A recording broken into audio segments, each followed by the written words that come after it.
they are propagating an ideology and through various means they are being able. So क्या हमारे में engagement की कमी रही है with the contrary perspective? Because I see that there is ideological intolerance on both the sides. Because branding जो एक तरीके की चलती है वो दोनों तरफ से ही होने लग जाते हैं कि engagement का space मिसिंग होते जा रहा है आज जबकि पोलराइज्ड एनवायरनमेंट में. तो आपको क्या लगता है कि एंगेजमेंट बहुत जरूरी चीज है कि हम एक पैडल तरीके से ये लड़ाई जीत सकते हैं? दूसरी बात में ये था कि जो हिंदुत्व का आइडियोलॉजी ये लोग प्रोपेगेट करते हैं बीजेपी मतलब ये एक बहुत narrow myopic view of Hindu philosophy. Charvaka philosophy भी हिंदू फिलॉसफी का पार्ट रही एंड डिफरेंट स्कूल्स ऑफ. तो आपको क्या लगता है हम ये जो नैरेटिव ये जो बना रहे हैं that one side of the philosophy, तो आपको क्या लगता है हम इनको इसी फिलॉसफी से काउंटर कर सकते हैं? Thank you.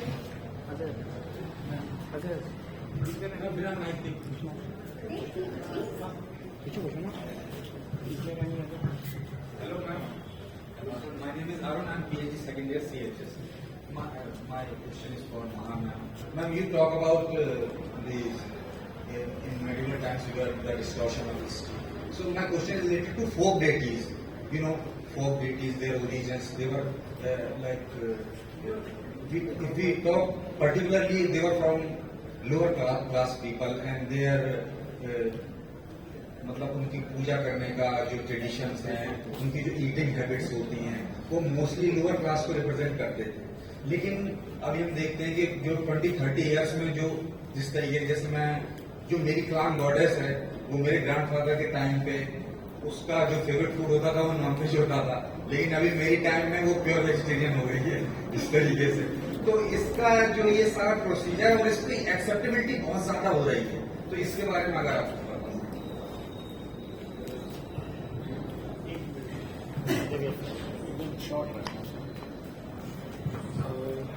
Good evening, ma'am. My question is to you, Mahotri ma'am. You talked about Sambhuka episode, and there is another episode of Sita as the description of Sita कि जैसे एक कुत्ते के चाटने के बाद से घी हो जाती है, वैसे एक नारी दूसरे पर्सन के छोरे के साथ साथ हो जाती है. So these all episodes are part of Uttarkand in Ramayana, and there is a contemporary argument of this कि ये जो पार्ट है उत्तरखंड ये वाल्मीकि के रामायण में नहीं है, ये लैटर में ऐड की गई है रामायण के साथ साथ. So as a historian, how do you see that where this kind of arguments, what are the basis of this kind of argument, and why the people are putting forward to these kind of arguments? Thank you. Good evening, everyone. The way everyone explained about synchronization of Indian history, so what I found like it is more or less it is fulfilling the interest of Savarna caste Hindu male. So as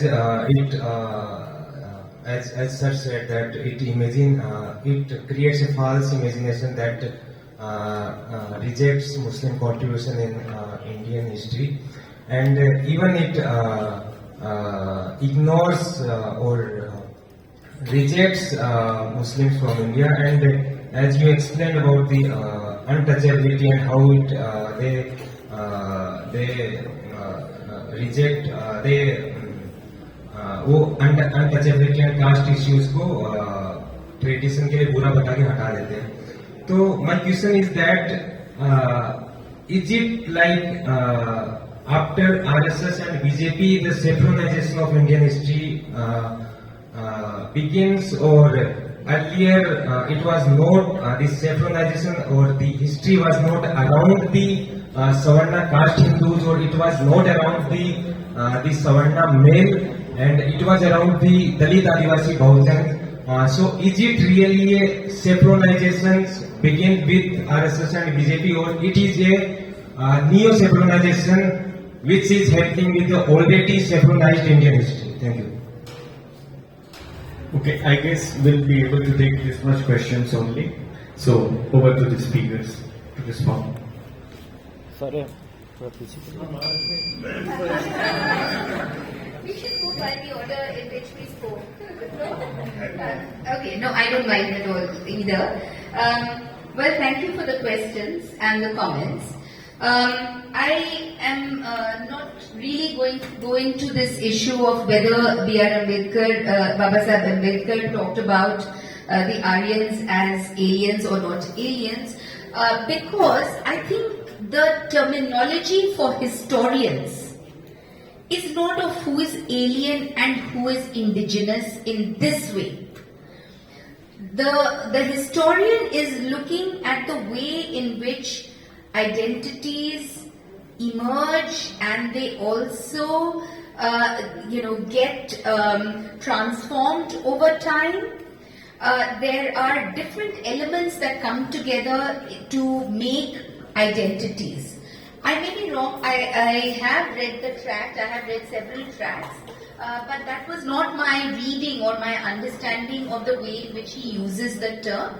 As I said, I may be wrong, we can discuss this later, but there is no doubt that all those who came to settle in this land, all those who may from this land have adopted whatever religions and cultures that there are, they are all part of this land. I don't see how we can move away from that inalienable right of every Indian to say they are Indian, whether they came 3,000 years ago or 4,000 years ago or whenever. So I think let's stop that discussion over there.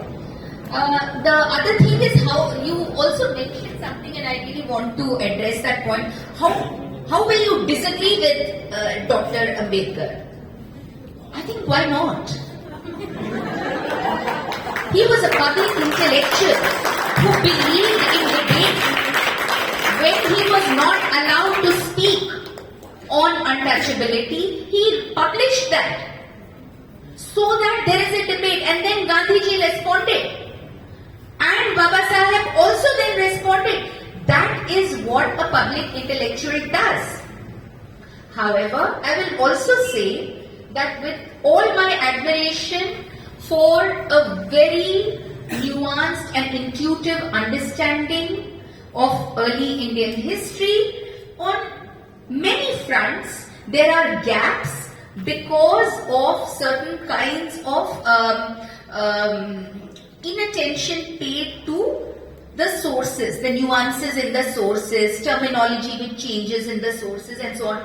But I still think it's wonderful that, a public intellectual could speak like that, like Jawaharlal Nehru could write The Discovery of India. I still think that is one of the most wonderful works that I have read.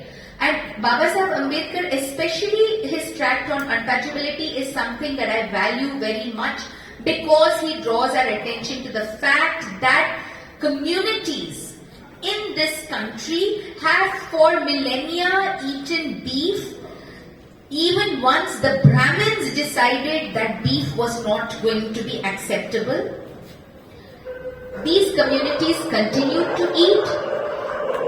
And he makes the argument over there that these are communities who also had limited resources. And in that sense, they were the ones who were forced into certain kinds of dietary practices. I like this work by Shahu Patole, which is on Dalit cuisine.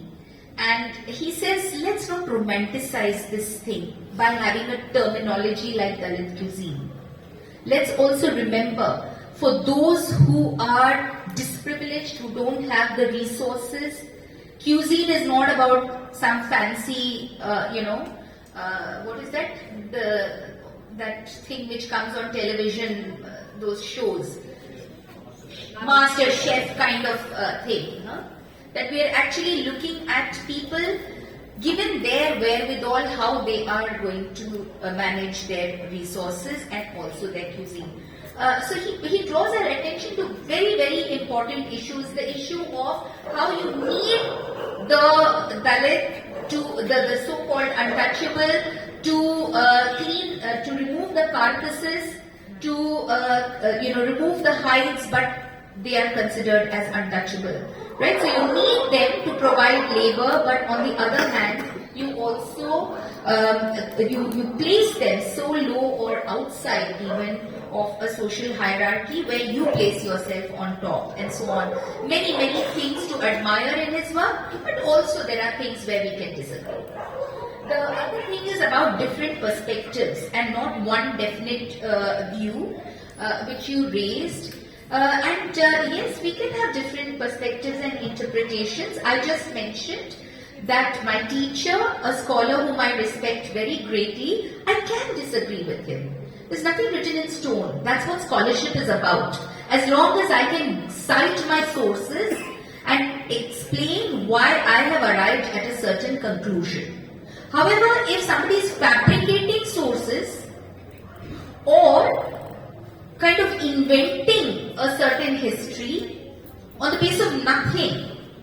Recently somebody told me, so this unsung heroes business, you have people who are literally, when I asked some of these people who say that they have written something on some unsung hero, somebody told me recently from Assam, some unsung hero. So I said, what are the sources? We couldn't arrive at one source. We couldn't arrive at one source. That is what I call out. Not in differences of interpretation or differences in terms of the way in which we look at. I'm not advocating a postmodernist position because I think there are limits to the way in which we can allow and accept many interpretations, and so that's where I stopped on this issue. And the issue of folk deities I thought was absolutely fascinating because I was reminded of Kancha Elia's work, Your Goddesses and My Goddesses, that lovely piece that he wrote, where you do have a lot of, we can see it, and this is something that I've done in my own research on goddess traditions. B.D. Chattopadhyay, Herman Kulke, so many others have also done this, where we try and see through the names of the deities and divinities how they may have come from folk traditions, from tribal origins and so on. I just visited a site called Bitavali where you have the Chausat Yogini temple. And if you look at the names of the Yogini, the goddesses, Yogini tradition itself is very complex. You have a tantric practice where the yoginis participate in the practice along with the tantrics, who are the male adepts.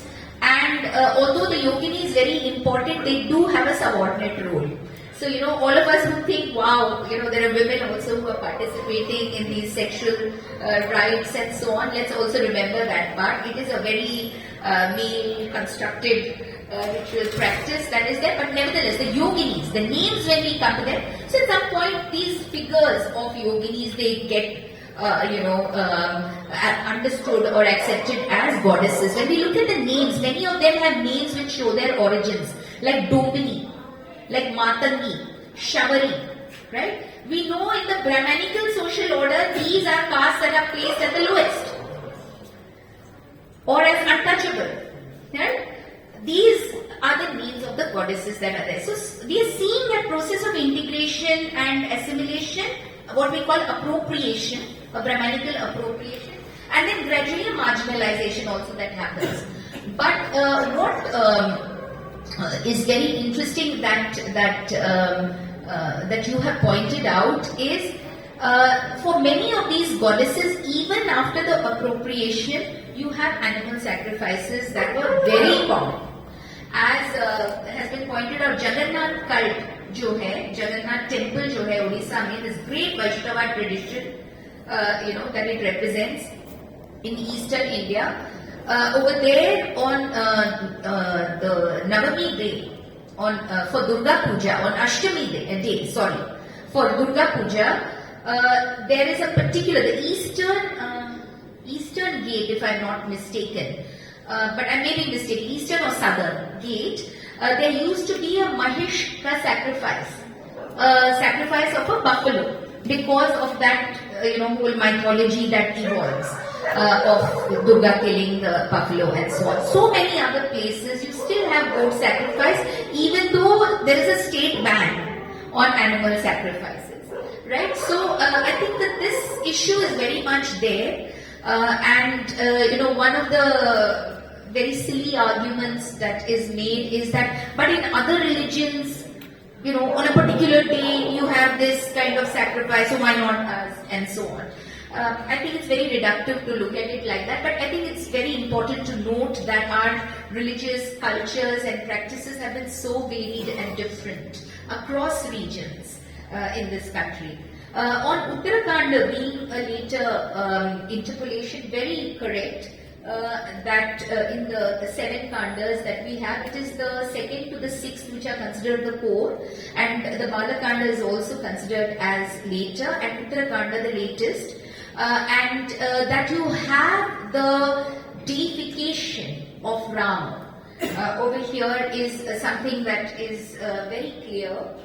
Because of the way in which he's talked of here. You also have certain kinds of ideas related to kingship, Rajadharma, that are being projected over here. And this has been attributed by scholars like P.D. Chattopadhyay, Sheldon Pollock and others to the solidification of the state structure which uses the Brahmanical ideology for its legitimacy. And it is in that context that we see such ideas being presented.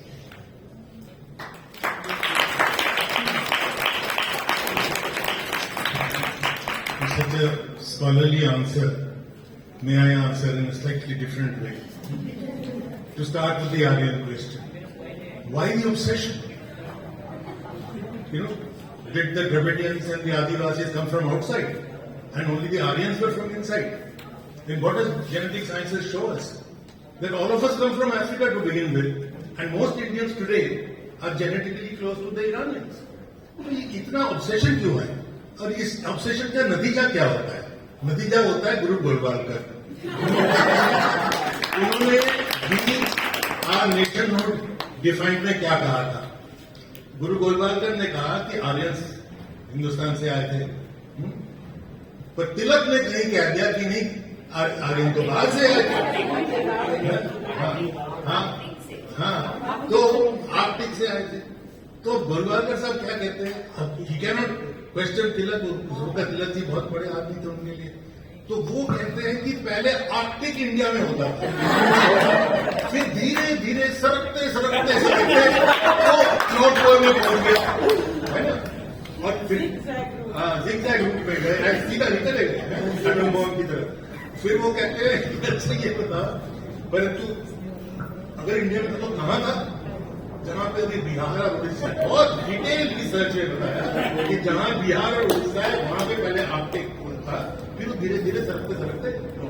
ये obsession does this. Why should we be obsessed? Second question,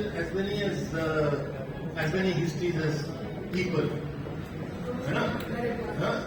तो ये इन्होंने अच्छा जवाब दिया उसका. मैं भी उसमें ऐड करना चाहता हूँ that the discipline has, there is a discourse of proof that is involved in it. It is one of the most scientific, one of the most difficult disciplines to pursue. तो उसमें ये नहीं कि जितने historian उतने view points हो गए.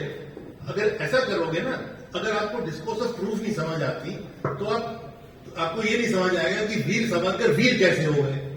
आपको मालूम है कैसे वीर हो गए? क्योंकि सावरकर ने अपने ऑटोबायोग्राफी अपने आप को वीर कह दिया.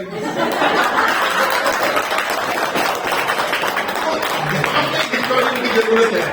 ये वर्ड वीर आया कहां से, है ना. तो let's learn the discourse of proof. अच्छा, और साइंटिफिक ये आकाश ने बहुत अच्छी बात कही थी और आपके क्वेश्चन से भी वो रिलेटेड है थोड़ा बहुत. ये the discourse of proof, the method of history necessarily involves the scientific temper. जो आकाश कह रहे थे historical temper and scientific temper are not indistinguishable. They are the same things. You cannot write history unless you have a scientific temper. तो ये scientific method की जरूरत है हमें, ना कि कोई एक प्री कंसीव एक फाइनलिटी अबाउट इश्यूज और that it has been set by so and so. Karl Marx ने कह दिया तो सच होएगा. हमारी हिस्ट्री सेंटर ने कम से कम 100 चीजें बता दी जो कार्ल मार्क्स ने गलत बताई थी, बट दे रिमेन मार्क्सिस्ट, है ना. तो ये जरूरी थोड़ी है कि अपने अम्बेडकर साहब से आप अगर अग्री करते हैं तो उनकी सारी बातें सच होनी पड़ेगी. अगर आप गांधी जी के फॉलोअर हैं तो आपको कॉन्स्टिपेशन में बकरी का दूध पीना पड़ेगा, है ना, क्योंकि गांधी जी ऐसा बोलते थे, है ना. तो ये जरूरी नहीं है भाई खजूर खाओ और बकरी का दूध पियो, है ना. एक मिनट मैं खत्म करूं, तुम्हारे साथ डिस्कशन बहुत लंबा चलेगा. अच्छा, एक और बात थी. ये जो आप कह रहे थे ना कि इधर भी आइडियोलॉजिकल नैरेटिव है उधर भी नैरेटिव है, तो ये दिस इज नॉट ट्रू. एक साइड में आप on the basis of imagination, mythology, falsification argue कर रहे हो. दूसरे साइड में करो, खत्म कर रहे हो, दूसरे साइड में you are doing something else. So we can argue with historians, as Professor Irfan Naveed famously says everywhere. I can argue with R.C. Majumdar. He's a right-wing historian, communal element, but he's a historian. You know, he respects facts. He respects a discourse of proof. But I cannot argue with the originator of genetic science and Ganesh's Sood. You know, क्योंकि उसके साथ तो नहीं ना आप argue कर सकते. ठीक है. अच्छा, और लास्टली ये जो आपने कहा अभी ये सैफ्रनाइजेशन वाली बात, चले गए क्या नहीं आपको कि you are equating saffronization to also caste, not accepting caste operation, right? Fair enough. The saffron school does both the demonization of the minority Muslims as well as tries to promote a biblical view of life. But आपका जो question है that before this Saffronization began, that is before the birth of RSS and उसके पहले कुछ नहीं था क्या? Of course था. परंतु what we had historically is an organic way of fighting both with religious difference and with caste difference. Buddhism कहां से आ गया? क्यों आया? Jainism क्यों आया? They were गुरु नानक कहां से आए? कबीर कहां से आए? Your entire social reform movement of the 19th century कहां से आया? So there were organic ways. जो ये सवाल महालक्ष्मी ने भी रेज किया था, this notion कि हमारी तो कोई हिस्ट्री नहीं थी till the अंग्रेज and their sidekicks, you know, created a communal history, which is not true. Our people had worked. And in fact, that is the genius of the Indian people, that they were trying to find ways of living together, dealing with conflict. It is not to say that there was no conflict. Of course, Jain Shah की किताब में तो मतलब वो दिखाते हैं कि कितनी conflict थी. How many sects of the Hindus itself were so-called Hindus were fighting amongst each other. वो सब कुछ था, but nevertheless we were. What the colonial state does and their followers, the communalists do, is to freeze the religious differences and the caste differences, you know, and build politics on that basis. तो इसको भी हमको सोचना चाहिए. ये मत कहिए कि इनके पहले एक acceptance of all caste discrimination था. नहीं था. There were struggles against it. Some were successful, some were more successful, some were less successful. There were tribal movements, there were lower caste movements. You know, and we must also take that into account.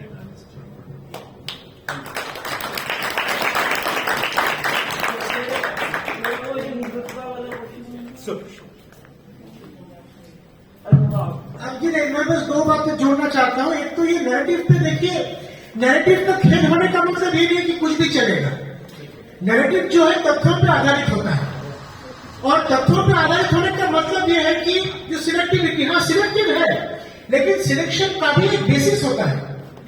Basis यही है कि आप सारे तथ्यों को जोड़ के on the whole you will be true to the facts. And if you are that, कोई एक से फैक्ट्स के आधार पे 2-3 से ज्यादा इंटरप्रिटेशन कभी नहीं चलेगा. Because doesn't work that way, कुछ भी चल जाए. और दूसरी बात, जो दलित बहुजन इतिहास की बात आप कर रहे हैं, नहीं देखिए, मेरा ये मानना है सब शायद सहमत होंगे, क्योंकि लंबे समय से दलित बहुजन इतिहासों को जिस तरह से एकेडमिक हिस्ट्री में जगह मिलनी चाहिए थी वो नहीं मिली। और वो सिर्फ नैरेटिव की बात नहीं, मेथोडोलॉजी की जगह से भी देखें तो कई जगह चूक हो गए, एक्सक्लूशन एक रहा है और उसको ठीक करने की सख्त जरूरत है। एट द सेम टाइम मैं ये मानता हूं कि सैफ्रनाइजेशन का एक मेजर बेसिस, एक आधार है सवर्ण राजनीति, लेकिन उसके साथ साथ कई अलग पहलू भी हैं, जैसे प्रो कॉर्पोरेट पॉलिटिक्स हो गया, एक ऑथोरिटेरियन पॉलिटिक्स हो गया। तो saffronization includes savarna politics but also as other elements, तो इसीलिए मैं इन दोनों को इक्वेट नहीं करूंगा। हैविंग सेड दैट, सैफ्रनाइजेशन के खिलाफ लड़ने के लिए सवर्ण राजनीति को चैलेंज करना और दलित बहुजन धाराओं को मजबूत करना सख्त जरूरत है, यह मैं मानता हूं।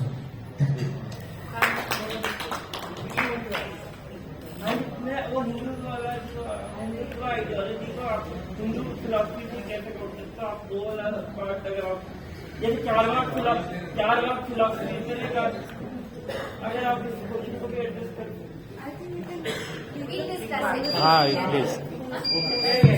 I just wanted to say one thing, because many people talked about this project which the RSS has been pushing for a long time.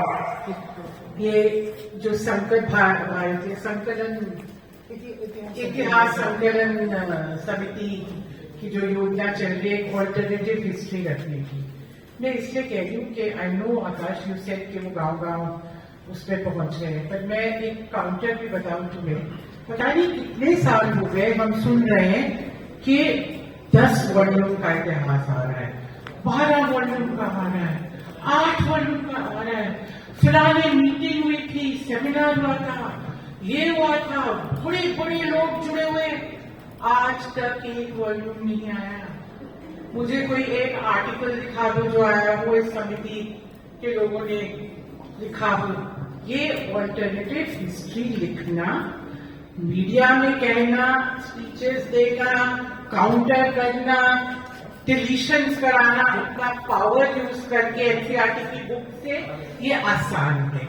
एक फुल इंटीग्रेटेड ऑल्टरनेटिव हिस्ट्री लिखना, अपनी ही उनकी जो आइडियोलॉजी है उसके बेसिस पे, आसान नहीं है। प्रूफ ये है कि आज तक एक दिन आया जो आपने कहा ये हाई लेवल की किताबें आ रही हैं, जो ये कुछ 4-5 लोग इन्होंने पकड़ लिए हैं, वो क्या वो सावरकर पे जिसने लिखा है, वो वही मेथड संबंध जो है, और ये अभी ये जय दीपक और ये सब जो प्रिसाइसली इस तरह के बुद्धू बनाने वाले मेथोडोलॉजी यूज करते हैं कि 2 चीजों में रेफरेंस दे दिया इम्प्रेस करने के लिए और तीसरा उस पर घुसा दिया।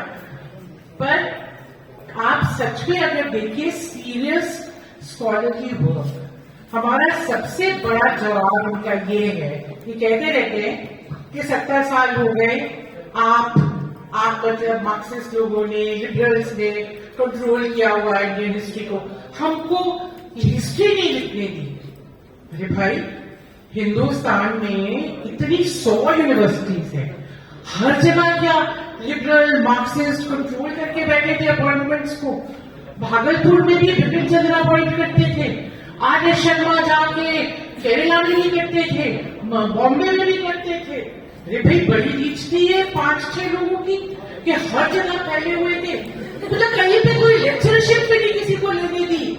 और तुम्हारे पास इतना कमिटमेंट था, इतने पैसे भी तुम इकट्ठे करते हो, तो इंडिपेंडेंटली रिसर्च वर्क करके किताबें हमारे सामने रख देते कि ये हमारा ऑल्टरनेटिव पॉइंट ऑफ व्यू है। सवाल पूछना जरूरी है कि आप ये इनका एक ही जवाब है, कंट्रोल किया हुआ। ठीक है, मान लेते हैं आपको जेएनयू को कंट्रोल किया हुआ, हालांकि वो भी बकवास है, ऐसा कोई कंट्रोल कभी किसी ने नहीं किया हुआ था। आप कुछ क्वालिटी का वर्क लेके आएंगे तो आपकी अपॉइंटमेंट होगी ना। कोई एक दिखाइए तो आपका बंदा जो पॉलिटिशियन ना हो, राकेश सिन्हा के अलावा आप दिल्ली यूनिवर्सिटी में वो थोड़ा बहुत इधर उधर हाथ मार के आएंगे, बात की ये लिख लिया वो लिख लिया, उसका भी लेवल क्या है हमें मालूम है, यू नो। आपके पास सब्सटैंशियल क्यों कुछ नहीं है इतने सालों से निकाल को, अभी तक क्यों भी नेशनहुड डिफाइन वो करना पड़ता है मुझे ये देखने के लिए कि आपका असली आप क्या चाहते हैं, आप क्या आइडियोलॉजी क्या है, हिस्ट्री के बारे में आपकी सोच क्या है, या मैं सावरकर पढ़ूं या गोलवालकर पढ़ूं, क्यों उसके बाद एक हिस्टोरियन क्यों नहीं प्रोड्यूस किया आपने, और जो किए एनसीईआरटी की किताबें लिखवाई वो दित्या ने आपको बताया, उसमें इतने मिस्टेक्स थे कि वो किताबें पढ़ी, इन्होंने खुद भी नहीं उसको वापस लाने की कोशिश करी। मैं अभी देखना चाहती हूँ, हम भी बैठे हैं, वो भी बैठे हैं, हम भी कहीं नहीं जा रहे, नहीं बैठ के लड़ेंगे। अब नई एनसीईआरटी की किताबें निकालेंगे तो क्या निकालेंगे? डिलीशन करना आसान है, सप्रेस करना आसान है, alternative history authentic which will stand the test of scrutiny इतना आसान नहीं है, तो इतना भी करने की कोई जरूरत है।